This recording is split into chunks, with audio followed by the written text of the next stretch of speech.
Nigeria on my mind. Born in diversity, blessed beyond compare.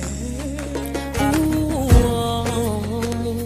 through these 100 years, our struggles and through all our fears, we're strong in our unity.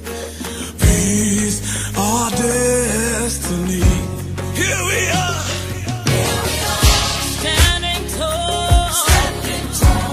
Standing tall, standing tall. We are one. We are 100 years of unity. Nigeria. We will stand. We will stand. Oh, this land of mine. This land of mine. Nigeria. On my mind, I pledge to you my loyalty, my love, my ability. Ooh, and as we celebrate ourselves. If you come in, you will see the flag of Nigeria flowing outside. It's not because it's the Nigerian embassy, but because the Institute of Director is celebrating Nigeria. Yeah. Ladies and gentlemen, please a big round of applause for His Excellency General Yakubu Gowon.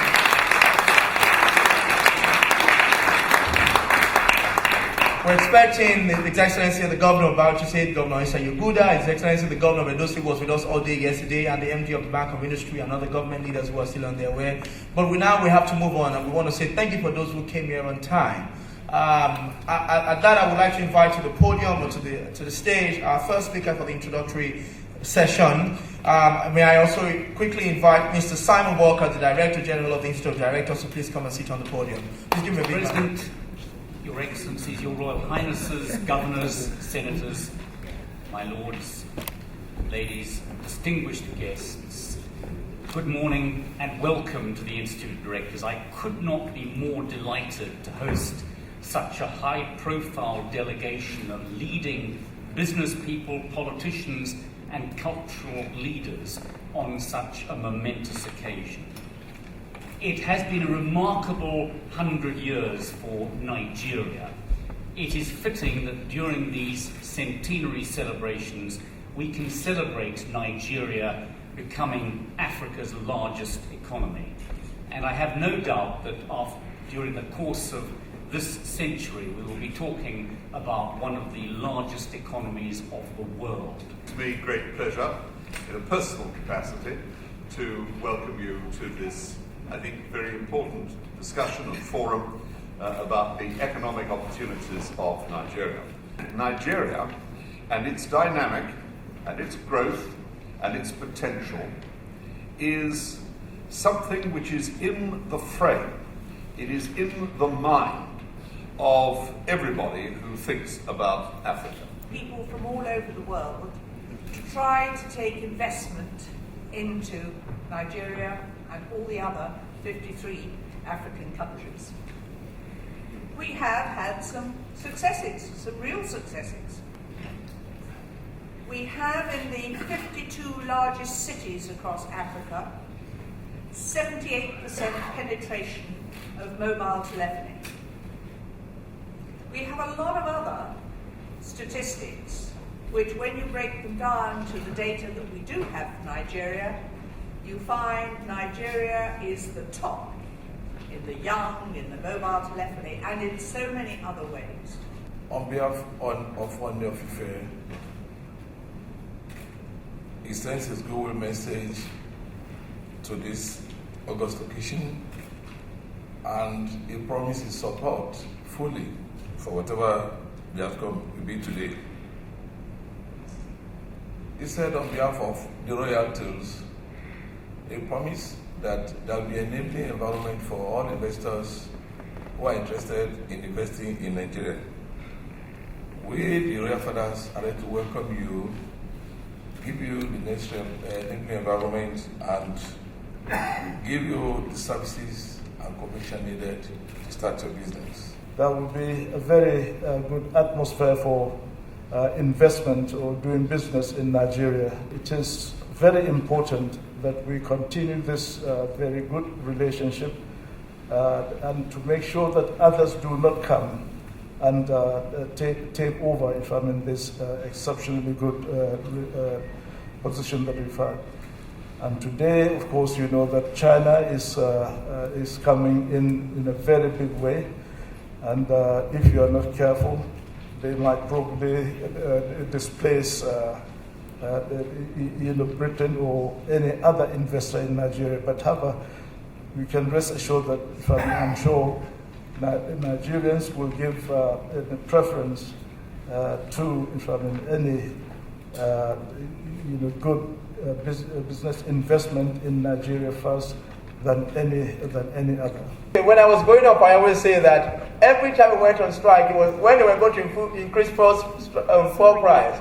The only person that spoke on behalf of the ordinary people was His Excellency Governor Adams Oshiomhole, then as the NLC President. Mr. Governor, we thank you for always speaking for the masses, either as a comrade and also as an executive governor. Thank you so much. Please give him a big round of applause. And the amiable transformational governor, Dr. Emmanuel Uduaghan Siohen. Please give him a big round of applause. Head of State of Nigeria, General Yakubu Gowon, came to visit Benin. And I was one of those who was moved to go and wait for him on the road. And I waved to him that day. And I remember him waving back to me. So I thank you, sir, for waving back. So today, I'm sitting beside him. You can see that the young child grew. And in being an oil-producing community, it has been severely degraded, polluted. Soil pollution, water pollution, air pollution. And what is the effect of that? That farm that those women used to go, those rubber plantation that the young boy used to go and tap rubber, are no longer there. Because the soil is no longer good enough for the women to farm. That water where you could literally put your hands and remove fish, where you could see the sharp sand, is now heavily polluted. You can hardly catch, you can stay there from morning till night and you will not even catch one fish. That fresh air that the young boy used to breathe is no longer fresh. Do we continue a situation where, yes, it's an oil producing state, but with all the challenges, and with all the uncertainties of oil wealth, with the fact that you cannot continue to sustain an economy based entirely on oil, because over 90% of the revenue of the state, just as it is in Nigeria, depends on oil. So we sat down and we said, no, we need to look at the future. We need to look at other areas of the economy beyond oil. And so we strategized.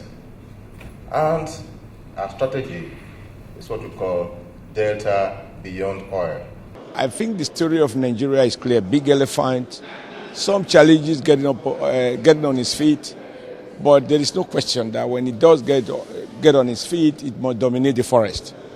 And all the indicators are there.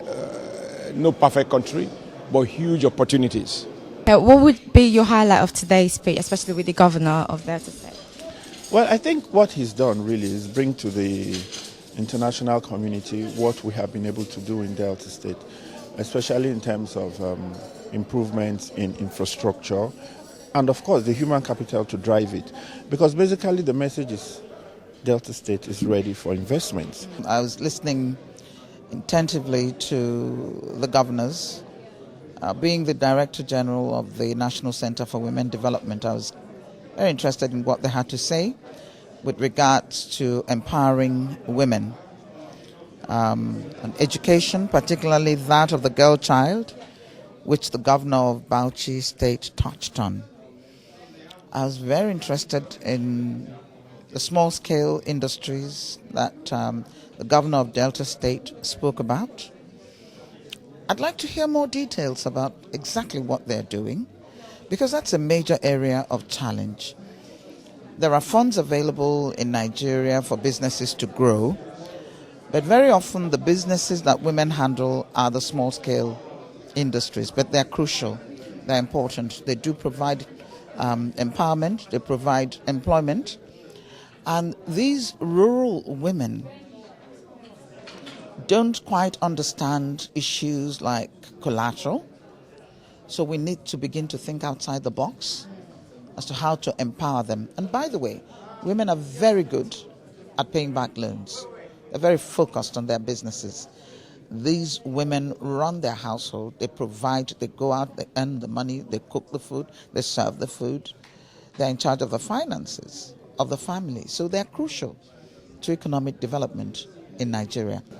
There are a whole range of activities that investors can come and take advantage of and put their money, ranging from agriculture to oil and gas, solid minerals, banking and finance, all sorts of activities that you can imagine that are available anywhere in the world are available in Nigeria. So investors are invited to come and invest and help Nigeria to grow its own economy, because we really need the foreign capital to do precisely that. But I was at the Abbey where the Queen spoke yesterday, the Commonwealth event, and all the nations that supported the Commonwealth. I was very impressed with the call for unity.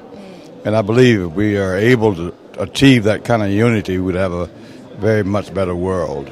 Well, I'm a Nigerian, so I'm quite pleased about it that they're trying to promote our country here. The kind of investors that we're looking for are those that will actually bring innovation and technology to our country. We actually understand very clearly what we need.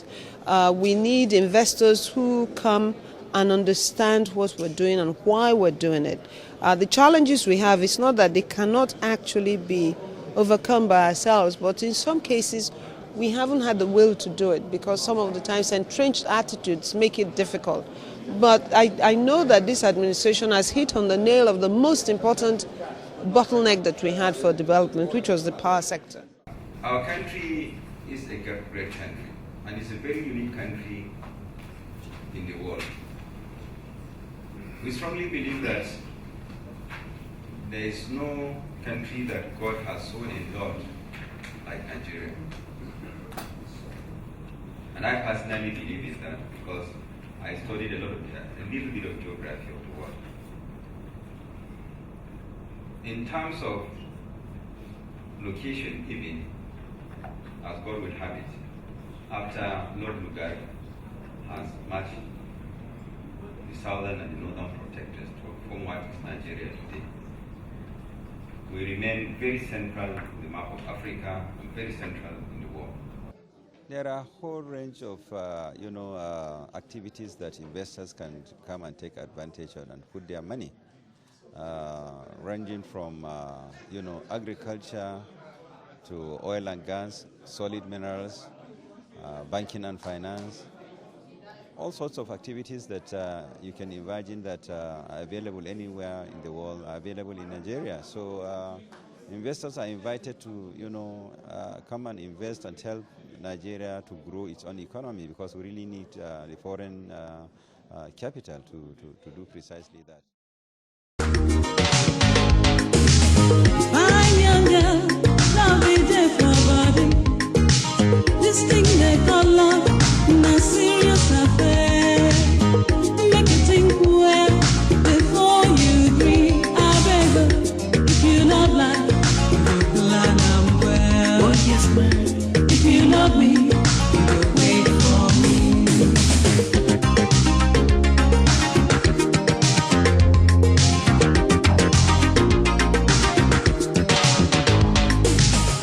My dear friend, let me there for your front.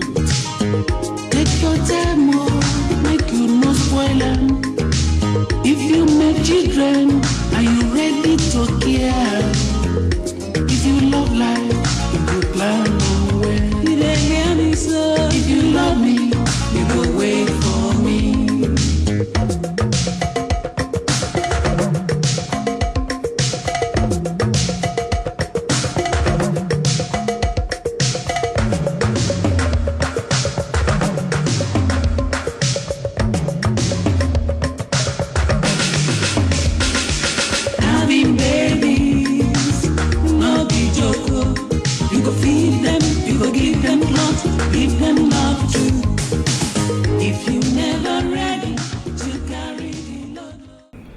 fact, there are investment opportunities we are exploited, especially in these potential hydropower sites in South. And I want to say that this is quite an advantage, given what the Minister of Power has said. We have quite a number of sites that investors can take advantage of. We have a Jos airport that is being developed into a viable and desirable hub for development of what we call perishable cargo terminal in a free trade zone with business parks, terminals, cargo bridge, technical services. And we are saying that there is a thriving multi-billion naira agri project made up of large farms, prospects for agro-allied industries, warehouses, storage investment opportunities in our own state. Of course, we have a wide range of crops and vegetables that are grown. I'm happy that we're eating some vegetables here, and I believe that maybe very soon we'll have some branded and brought all the way from Jos last week. I want to say clearly that the government has so far made tremendous efforts in developing and modernizing agriculture in the state, and that this requires partnership in order for us to expand our livestock, our fish, our dairy and vegetable farms, among others. I want to also observe that prior to the discovery of oil, tin was mostly mined on the Jos Plateau, and the state is equally endowed with so many solid minerals: gypsum, tantalite, topaz, bauxite, kaolin, and the rest. Now, in view of the recent increase in world price for base metals and the expected positive contributions of this industry, the state has gone ahead to conduct feasibility studies. They have done that and have tried to identify the viability of projects such as metallic mineral dressing and processing, dimension stone, kaolin, gypsum, lime processing, mineral water, bond brick, mineral museum, international laboratory, and as well as turning over 900 mining bonds and 4,042 disturbances into opportunities for investments. So there are quite a number of investments, so we see opportunities in whatever damage and disturbances that have taken place over the years. And with a growing population and increasing middle class segment, I want to say that opportunities for housing estate development abound, in line with the implementation of the Greater Jos Master Plan, which envisages the construction of affordable houses, neighborhood centers, shopping malls, road networks, motor park terminals, poolside leisure resorts, recreation facilities, schools, and other urban renewable opportunities. Now, I want to say also that the state is keen on partnering in other sectors such as hospitality, tourism, information technology, technical education, amongst others. As at 2009, in the course of the rating of states within Nigeria, there was a publication titled The Best of Nigeria, which was conducted by the African Institute of Applied Economics in collaboration with the Central Bank of Nigeria and the National Planning Commission. And in that publication, Plateau was ranked fourth among the states of the Federation. We are saying that on that score sheet, we took advantage of the responsive governance, political and economic reforms that are going on, and the management of the economy. And the only states that were ahead of Plateau State were simply Lagos, the Federal Capital Territory, and Cross River State. And these were previously Federal Capital Territories of Nigeria. So Plateau welcomes investors. And although, of course, our present ranking seems to be dwindling because of the increasing security challenges on the ground, we believe that investors will take advantage of seeing opportunities in danger and ensuring that we will continue to reform through difficult times. Thank you, and may God bless us all.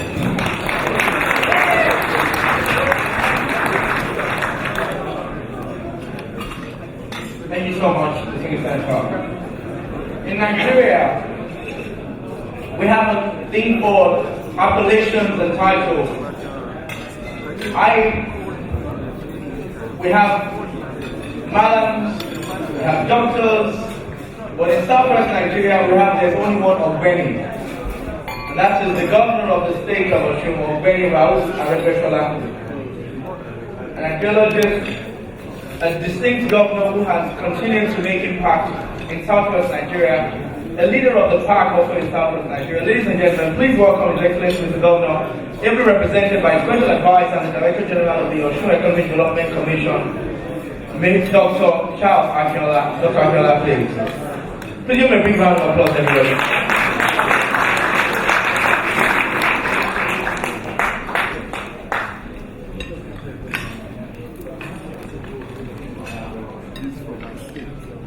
Good afternoon, everyone. And the former head of state, General Yakubu One, governors, senators, ministers, and the members of the State Executive Council that are here, Lord Watson of Richmond, Ronald Stalker, and Kabies, particularly President. Distinguished friends, partners, the IoD who understand also partly responsible for the launch that we have. Just to quickly express the apologies of Ogbeni Raouf Aregbesola, who couldn't be here today, but I'm here with the Special Advisor Women and Children, Mrs. Shaw Williams, who is also here with me. I'll speak very briefly, speaking to the state of Osun, and then speaking to the investment opportunities in the state, and also looking at what we have put in place at this point. Some enabled, some have been put in place by nature, and some we have put in place in the last 3 years of this current administration. Osun is actually is in the southwest, bounded by 5 states, so that's uniquely positioned in the middle of the southwest region. Osun is from Osun that you have the South-North Rail link, and that positions the state strategically as a commercial hub. Osogbo, the capital of Osun, the state of Osun, used to be known for its commerce over years. The first aerodrome in West Africa, Osun, was used during the First World War, also in that state. The state has, of course, some historical assets which we are also looking at investment opportunities around. Osun has 9 highly urbanized centers, including Ile-Ife, which is venerated by Yoruba people all over the world. Yoruba people believe that the world itself actually originates from Osun, not just Yoruba people. And so with close to 40 million Yoruba people in Nigeria, and Yoruba people in diaspora in Venezuela, in Cuba, and Brazil, they hold and venerate the state. So in a short while, I'll speak to the investment and partnership opportunities in the tourism sector in the state. We have 2 eminent authors representing the Oni, the paramount ruler, majesty, royal majesty of Ife here today to just lend precedent to what I'm speaking about. Now in the state, Osun, we currently have 18 hours of electricity supply. I was actually going to say this to the Honorable Minister, not on account of what we've done, but what we inherited. The National Control Center is in Osogbo. So power comes to Osogbo and is redistributed. So we're lucky if you're running business in Osun, you're not spending as much on electricity or generators as you would in other parts of the country. Osun today has a population of close to 4 million, and we have the lowest unemployment figure. The rate is 3%. This is from the National Bureau of Statistics and Central Bank. Again, people argue whether that is on account of the Osun Youth Empowerment Scheme, which is the best-in-class innovation around youth employment, where the state has put 40,000 people into employment in the first 3 years of this administration. We have clear investment opportunities in agriculture because it's an agrarian state. And our program on agriculture is captured in the Osun Rural Enterprise and Agriculture Program called ORI, which is focusing on food, massive food production, targeting Lagos market and its environment. The estimated food exchange bill, that is food that is bought and sold on a daily basis in Lagos, is currently estimated at $23 million a day. That's 3.5 billion naira. So the strategy on agriculture is to see that Osun captures just 10% of that food exchange bill of $2.3 million a day. And then the way to go about it, we can't go about that without getting to very interesting, mutually rewarding partnerships. We have partnerships lined up in the area of equipment leasing. Today we've done an inventory of all our equipment and we're rolling this away from government involvement to be putting as equity in private sector-led equipment leasing company that will lease out agri equipment and construction equipment to users. We're having a private sector-led agri supply program which has been launched, fiscal. With this, we are approaching the distribution of fertilizers, agrochemicals with the efficiency of what you get in the private sector, like the Coca-Cola, which you see almost in every nook and cranny of the state. We're bringing in through this partnership, the efficiency of the private sector. We're looking for partners, produce buying companies. We're looking for partners in the beef sector, where we are embarking on a massive game-changing program on cattle beef production, crossing the Boran breed of cattle with the white Fulani and Zebu cattle to have a new breed of cattle with a high beef carrying capacity, and we're welcoming partners in that endeavor. We're looking for partnerships in the area of infrastructure. And to say that today we have done 819 kilometers of roads, 300 in partnership with the local government. So if you fly over Osun today, you think it's a massive construction site. We're looking for very good partners to continue our drive on infrastructure development. In the area of trade and commerce, we're building a mid-regional hub in a place called Dagulu around the railway corridor, which will serve as a mid-regional market servicing both the north-central part and the southwest part of Nigeria. We also have a free trade zone and industrial park also lined up for partnerships. The state has 17 mineral assets, which we are also trying to unbundle. 10 assets around gold, 4 around bauxite and lead, and then 1 on feldspar. In all of this, what we have done is also try to create some enabling environment in which partners will be able to work in our state. Some of the things we've done begins around massive road infrastructure, which really is also an incentive to private sector partnerships. We're working massively on education. One of, again, a major game-changing innovation is the introduction of the appointment, which is actually a forerunner towards maximizing technological opportunities that exist globally for the people of Osun. Today, the last 3 years of secondary school, all students have access to e-learning tablets that contains 54 subjects. 54 subjects, 10 years of past question papers. And we believe this is not just going to be a leveler for people to get the children educated.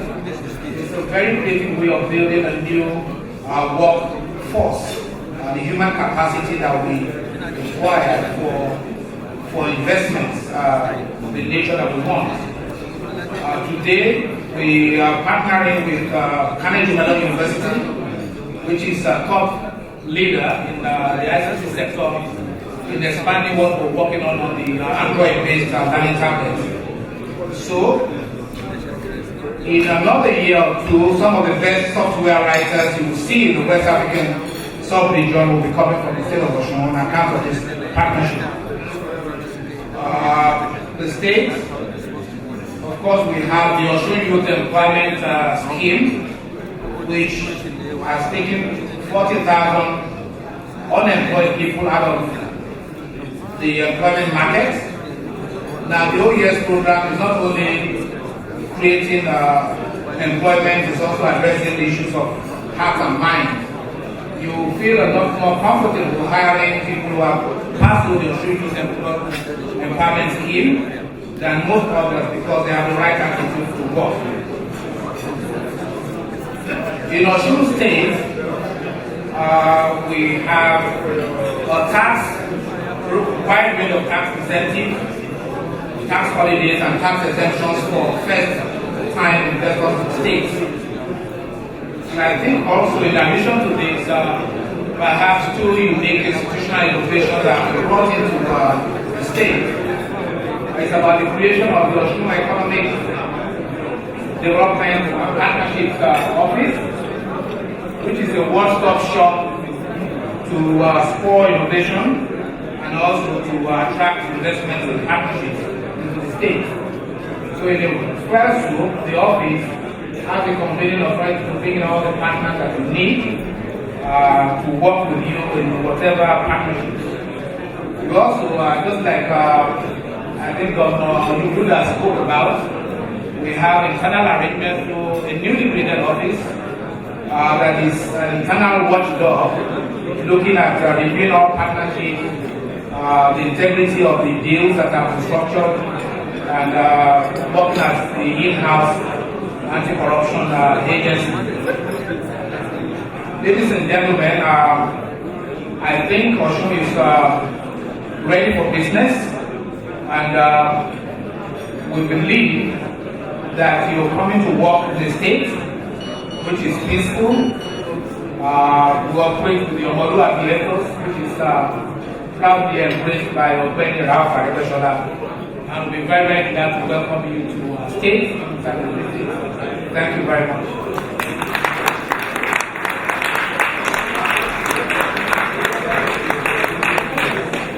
Thank you so much, Excellency. Before we begin to lose the attention of our guests, I'd like to bring up to the podium very swiftly Mr. Clive Carpenter, who is the Vice Chairman of the British Business Council in Africa, and after which we'll have another private sector leader from Nigeria, Mr. Olusegun Phillips as well.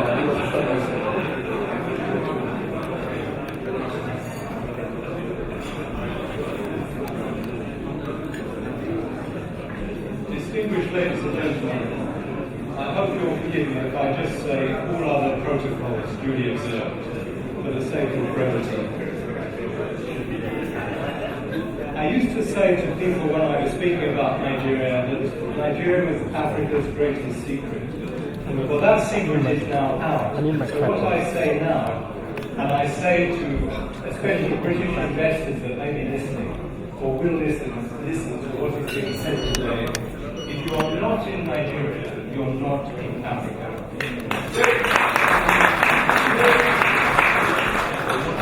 Between 1999 and 2010, the Nigerian economy grew 15-fold.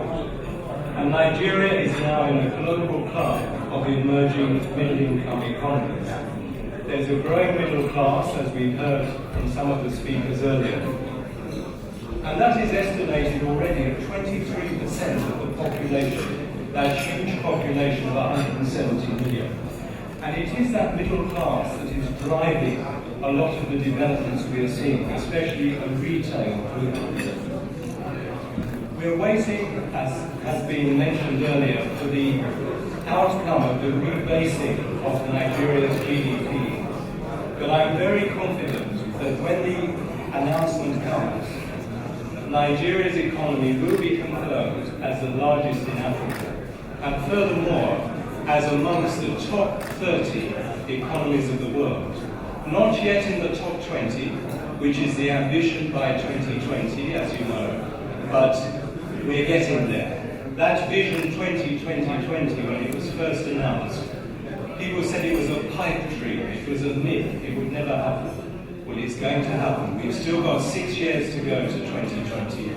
And if in 2014 we get into the top 30, it's not such a big step to then progress to the top 20. Nigeria is leading Africa's renaissance. And we should recognize the government's economic transformation agenda, which has been a pillar of President Jonathan's reform program. It's achieved a great deal, and more is still to be achieved.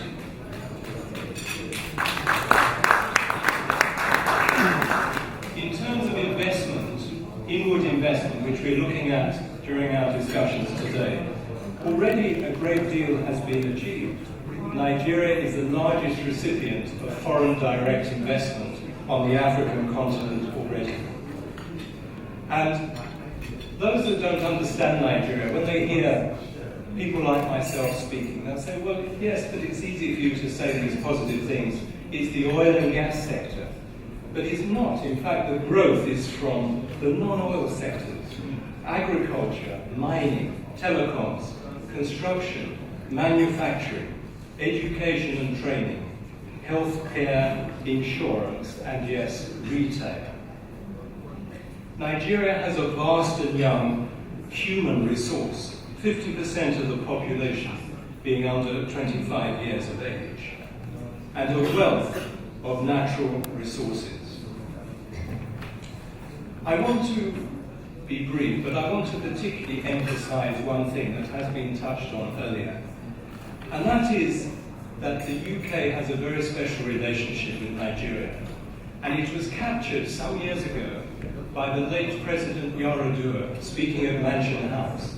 I had the privilege to be there.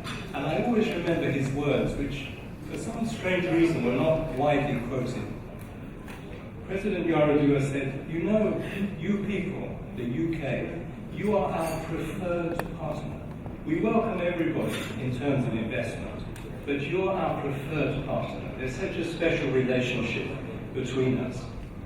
And we shouldn't overlook those UK-Nigeria links. A common language, cultural similarity, education, history, finance, a common legal system. The diaspora, over 2 million Nigerians here in the United Kingdom. Let us remember that the UK does not have these links with China or Latin America. UK-Nigeria trade is now worth 6.1 billion. And indeed, there's a memorandum of understanding has been signed to double that by 2014. And Nigeria is the UK's second largest African market for goods. And still on that special relationship, as we know, the British Prime Minister David Cameron visited Nigeria in July 2011, and from the feedback I get, he was indeed impressed by what he saw. The UK Business Secretary, Vince Cable, followed him. The Lord Mayor was there last year in May. And Chaka Awuna, the Shadow Secretary of State for Business, Innovation and Skills, was also there last year. And he said, British business wants to be part of the Nigerian growth agenda.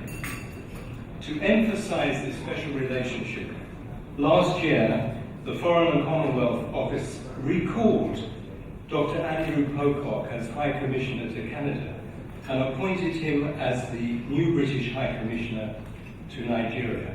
He's a heavyweight in the FCO, and his appointment shows the great importance that the FCO place on the UK-Nigeria relationship. I just want to say, in summing up, ladies and gentlemen, that I have the pleasure today to represent the Business Council for Africa. We're an organisation with a history spanning 60 years, and our job is to lead potential investors and existing investors through the maze of information they need to be investors in Africa. We need to ensure that in coming to Nigeria, there's one major thing that's got to be the very, very first step. And that first is to try and see if you can find a partner. You've got to find a strategic partner to come into Nigeria in such a way that you feel extremely confident about what's going to happen, about what can happen, and what you would like to happen. And this I call strategic partnership. For two reasons.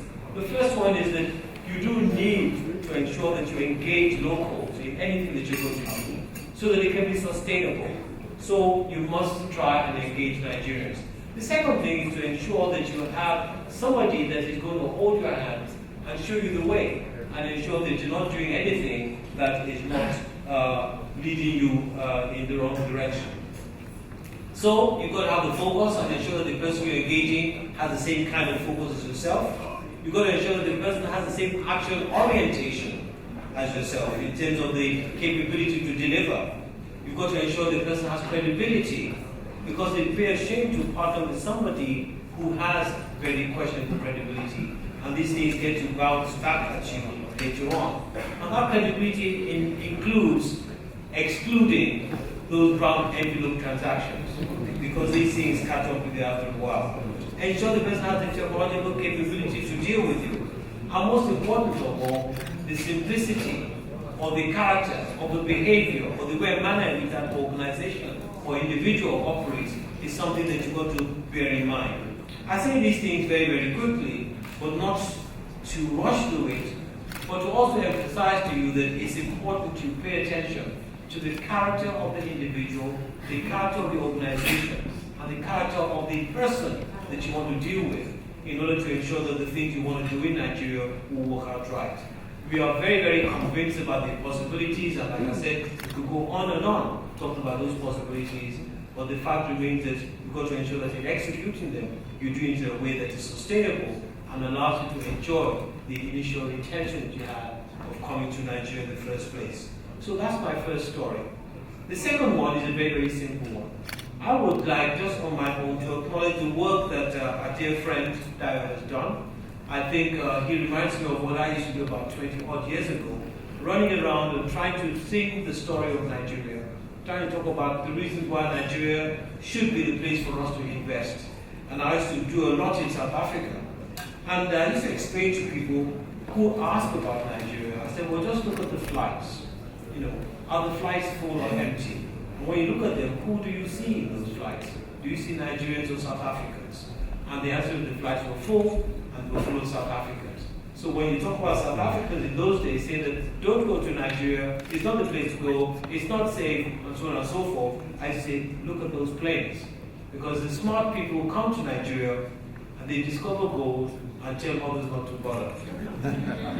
Ladies and gentlemen, I want to congratulate Dayo for the work that you've done. Where are you? Where is it? Please, I think we need to do a lot. He's done a great job. He's been running up and down, and I see in him that very thing that personifies Nigeria, that enthusiasm, that determination, that entrepreneurial spirit. I want to encourage you to continue to do it. And I have a little gift for you as well. So please come and receive this little gift. It's a personal gift. So we have all of us to you. Well done. God bless you. Well done. Thank you, everybody. Thank you. Ladies and gentlemen, this is Felicia Phillips. Now, when I was growing up, I loved a very fantastic song. Iyo go go, iyo go go, iyo go go. Before I start the song. Ladies and gentlemen, please welcome with me Dr. Mrs. Onyeka Oweno.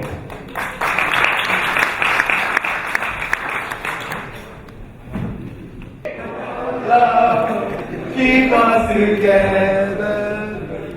Thank you all very much.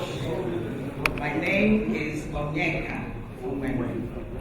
I'm a singer-songwriter and actress, businesswoman, and lately, always a politician, the Director General of the National Center for Women Development. I believe I am here in that capacity. I have listened with rapt attention to the riveting talks and speeches and deliveries made by our governors from Nigeria. And I'd like to congratulate them all. They've touched on areas that concern women. I was gladdened to hear the governor of Bauchi State, my second state, talk about girl education. I'll explain why it's my second state. Talk about girl education. I was very proud to hear how much you are doing. I listened to the governor of Delta State talk about empowering women at the small scale level. Extremely important. Governor Shemane had so much to say. The power sector, I've often said, women should be involved, and I hope that we can be, because we can drive that sector as well. Well, as much as I congratulate you, Your Excellencies, permit me to say that more needs to be done. The Nigerian woman is at the lower rung of development. Indeed, poverty has a female face, and it shouldn't. My mother, by age 36, had been widowed twice. And yet she managed to raise 5 children and at least 10 cousins, and many of them in the extended family system. That's how we operate in Nigeria. She did that by selling Ankara. That's why you see me wearing a lot of Ankara, rather proud to do so. In my living room, you will meet all these women giving names to the new Ankara releases. That was my mother, very hardworking, passed away at age 93, still singing, still talking about women empowerment. That's the typical Nigerian woman. Very hardworking, seizing every opportunity to raise her children. We do not have the luxury of staying at home and being taken care of. We have to go out there and work hand in hand with the men to earn the bread. In fact, earn the wheat flour, bring it back home, bake the bread, serve it, clean up afterwards. A Nigerian woman may do about 15 jobs all at the same time. Wife, mother, teacher, caregiver, cook, friend, community worker, works in the church, and she does it standing tall, remaining beautiful and elegant.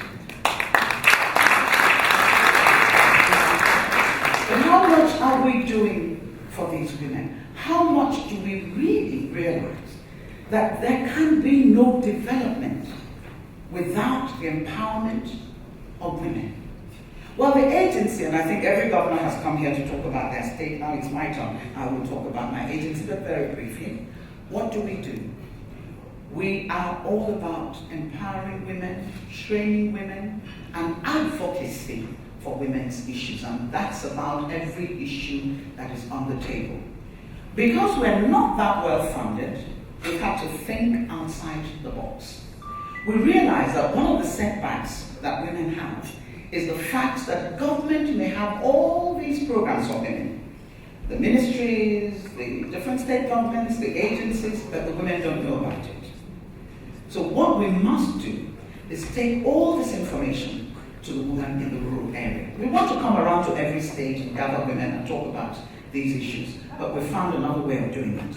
We're working with a telephone company called, they assemble handsets, called Tingo, and we've produced an application whereby women can ring certain numbers and immediately get information about programs that are available and how to access those programs. And so we think that providing that information is crucial. Let me bring this to a close very quickly. In the history, and since we're here celebrating the centenary of Nigeria as well, in the history of Nigeria, women have done such great work in spearheading issues, democracy, women's rights, the rights of workers, the About Women's Rights, for example. You've had these wonderful women, Mrs. Ransom Kuti, in the West, Margaret Ekpo, I could go on and on, you know them. And I'd like to look at the next 100 years and ask, where would our women be? And this is what I see. Women standing up for themselves, women not asking but taking because it is our right, women speaking up, women being in any profession that they want, and politically, women in elective office standing for their right to have an equal playing ground. We want women as governors, and we want a woman as the head of state of Nigeria.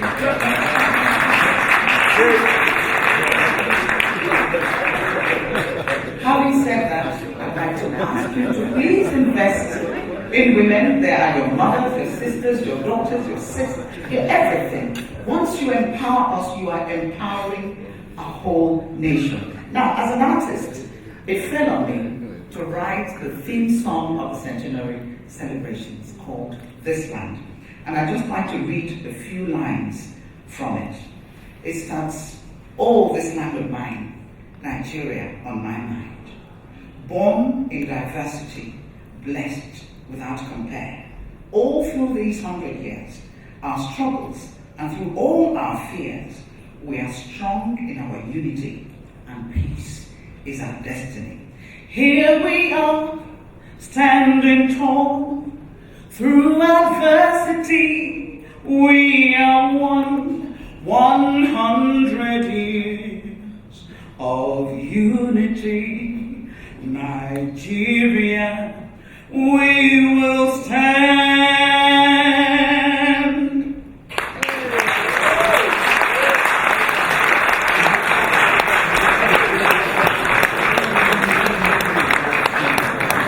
I hope that Auntie Onyeka would give us another treat of that at the gala tonight. See, Auntie, everybody wants you to give us that tonight. Ladies and gentlemen, moving up very swiftly, I'm just going to bring a greeting from Mrs. King all the way from the United States of America. She flew from the US with Reverend Joseph Lowry. I just want to bring a short greeting, and then I'm going to bring in Simon Walker to round up the event. Thank you, Your Excellency, brothers and sisters. I am so happy to look into each of your beautiful faces because you are beautiful, you are special, you are precious. I greet you in the name of Jesus the Christ, in the name of the King family in its entirety. This is my first time to London, and from all flashbacks, believe me, it is good. Okay. Let me encourage each of you to love each other, to respect each other, to try and communicate with each other, because you cannot read another person's mind. They cannot read yours. See, because you have a story, everybody has a story. And if you don't tell it, it may not ever get told. So on behalf of Martin Luther King Jr., in his words, hate is too great a burden to bear. Let us learn to love each other. And if you will keep God first in your life, yourself second, because the master teacher taught us to love each other. And if you will respect each other, regardless of the color of their skin or the texture of your hair, and if you will love your neighbor, and if you will do all things the God's way, He will give you the desires of your heart. Thank you.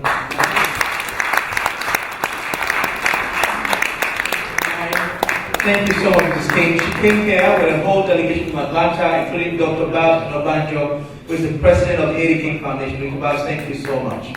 And I have this stage now bring in the Director General of the Institute of Directors, our host today. They have done everything wonderful to make us comfortable here. Simon Walker, we are very, very grateful on behalf of the people and the government of Nigeria. As we've seen our governors here and our ministers, we say thank you to the Institute of Directors and thank you for also having a vision to begin to empower our Nigerian directors through the works of his father Yomi. Ladies and gentlemen, Mr. Simon Walker.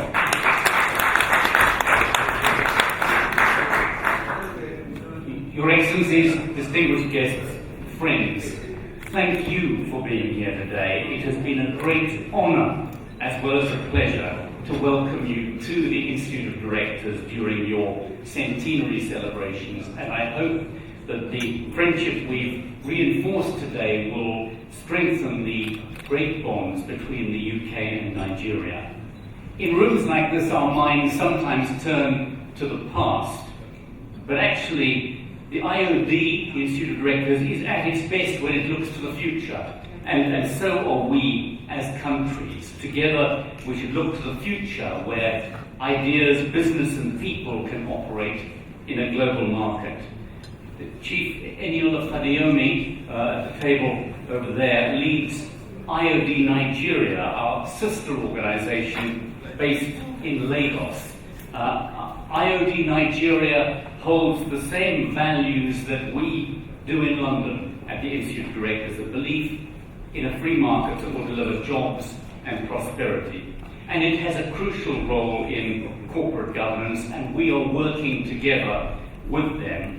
Chief Fadeyomi, a former Attorney General in Lagos State, as well as the first Commissioner for Women's Affairs and Poverty Alleviation, is very well qualified to lead the work of IoD Nigeria. I'm delighted to welcome her to say thank you and goodbye to you all. Thank you.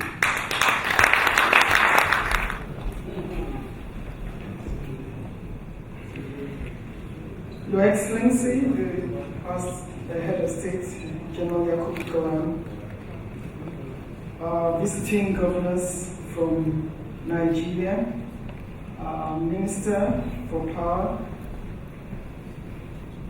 Lord Watson, CBA, and Baroness Chalker, my lords, spiritual and temporal, all the dignitaries from Nigeria and UK, my fellow members of the Institute of Directors in UK and Nigeria. First of all, I really must on behalf of the Institute of Directors, congratulate the organizers who have collaborated with the Institute of Directors today in all the arrangements that have been made, and everything has gone on so beautifully and so well. We have had so many stimulating talks from various dignitaries from all over the world, and I know that we have all been so inspired by all of them. IoD Nigeria is a very strong affiliate of IoD UK here, and we have a strong collaboration together, which represents the special relationship that Nigeria and UK also have. So we play on that and work very closely together for the empowerment of the Nigerian corporate sector and for all things that are coming in the future. Happy Nigeria.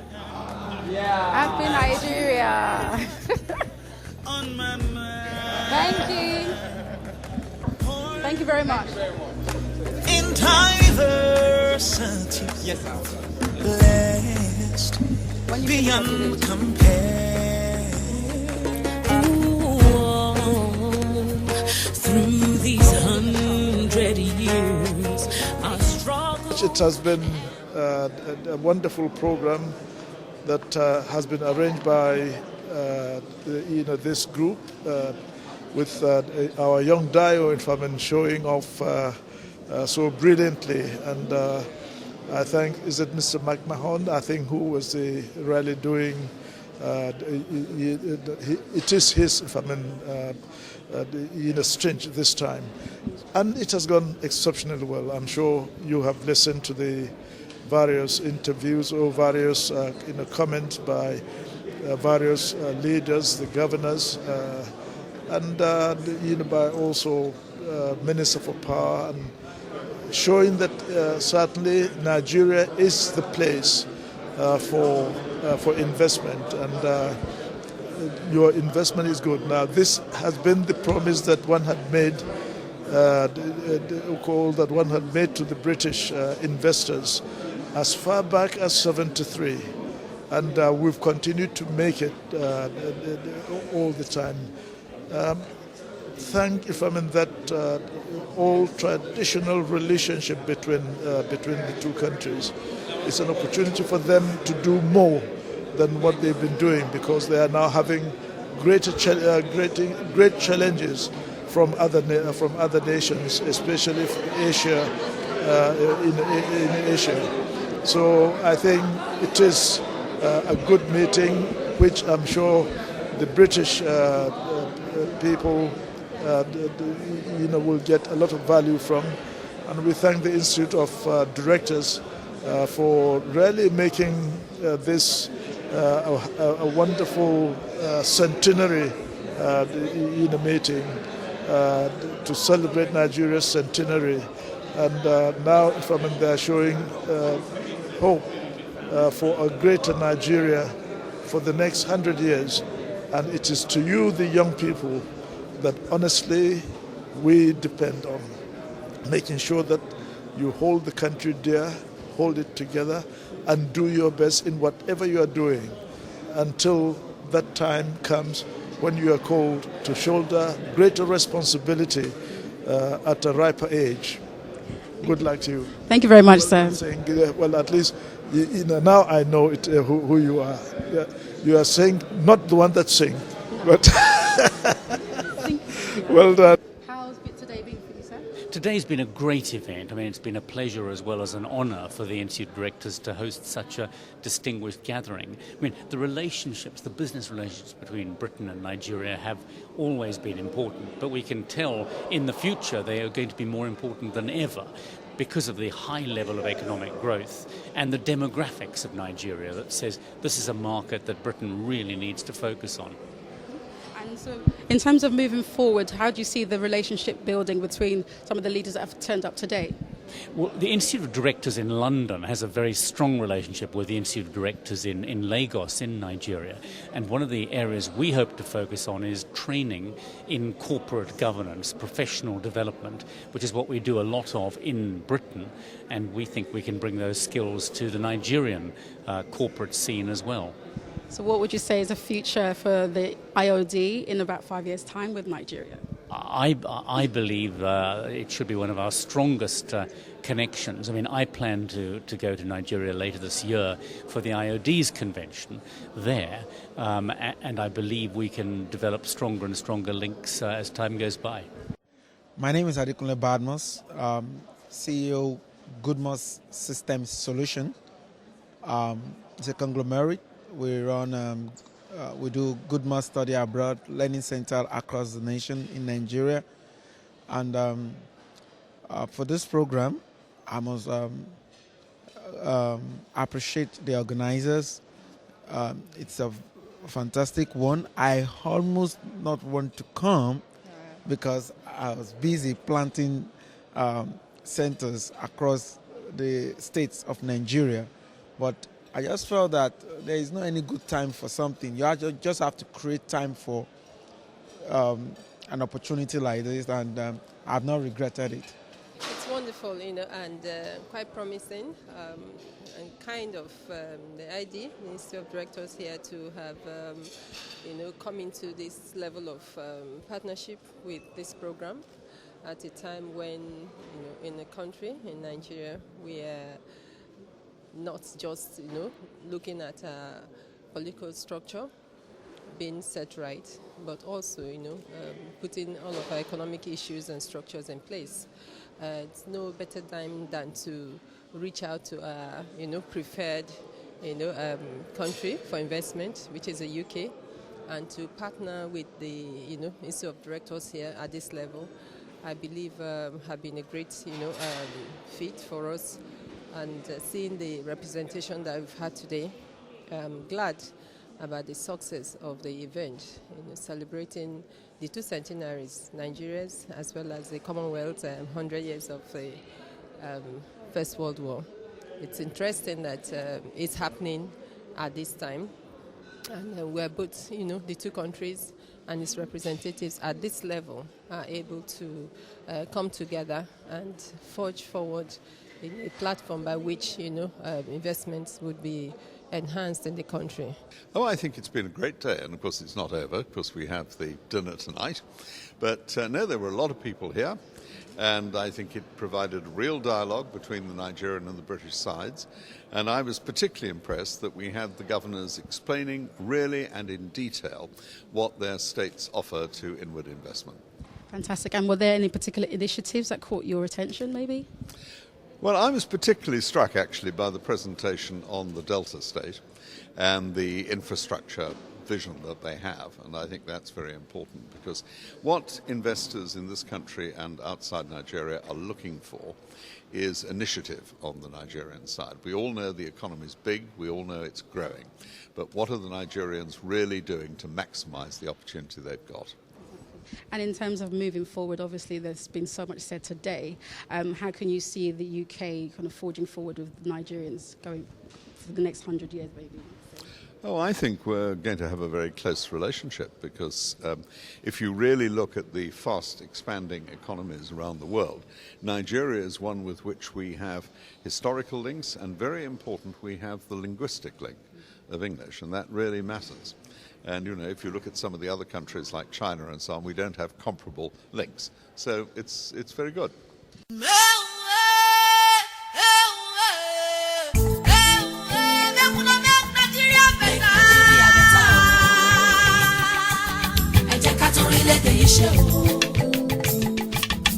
Make Nigeria better, Nigeria.